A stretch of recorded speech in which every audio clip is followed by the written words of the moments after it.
to get an update on the very latest on the Pandemic Council. Who's in, who's actually in, who knew they were going to be in, who was this a surprise for? Jess, what's the latest here? Well, President Trump has been on the phone with industry groups throughout the day today. He had 4 calls on his public schedule, and then he tweeted just a little bit ago that he had very productive calls with leaders of every sector of the economy who are all in on getting America back to work. Now, President Trump, as you mentioned, did announce the members of his council yesterday. There were nearly 200 names on the final list. Some of the big ones here: J.P. Morgan's Jamie Dimon, Amazon's Jeff Bezos, Apple's Tim Cook. Those were some of the names that were on the list, but there were nearly 200 others. We will be watching the president's briefing this afternoon to see if we hear any more about what he's hearing from these industry leaders as he speaks with them about reopening the economy all throughout the day.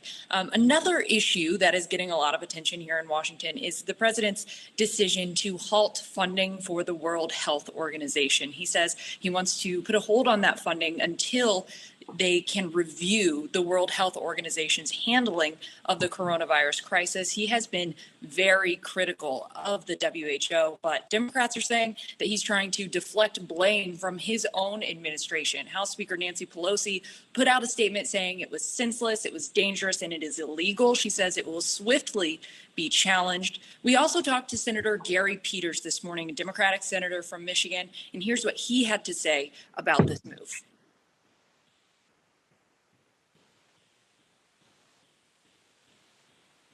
It's kind of hard to understand why you would cut off funding to a World Health Organization that's trying to coordinate the response to a pandemic.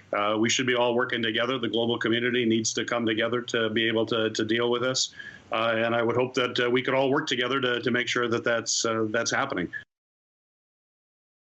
We also talked to Congressman Tim Ryan of Ohio this morning on Yahoo Finance, and he had some very harsh words for the president. He said this decision was one of the most irresponsible in the history of the presidency. Jen? Hey, Jess, it's Rick. If I could jump in. I have a question on behalf of a lot of people who I think are wondering this. What is the point of this new council President Trump has called together, or councils? What is it supposed to accomplish? Yeah, the president says that it is supposed to be all about reopening the economy, hearing from business leaders about what they want to happen before you're able to kind of get business going again. But there are a lot of questions about what these people are actually doing and what their specific tasks are. So I think we're looking to learn more about that. But the president says he just wants to hear advice from these people about reopening the economy. That's why you've had nearly 200 people on this list. But yeah, the actual goal and the specific maybe measurables from this group they're pretty vague at this point. Jess Smith in Washington, D.C. for us. Hey investors, Zach Guzman here. Are you interested in learning more about the markets and getting the latest financial news? Well, then click right here to subscribe to our Yahoo Finance YouTube channel. Get the latest up-to-the-minute market analysis, big interviews in the world of finance, and information on how to manage your money every day wherever you are.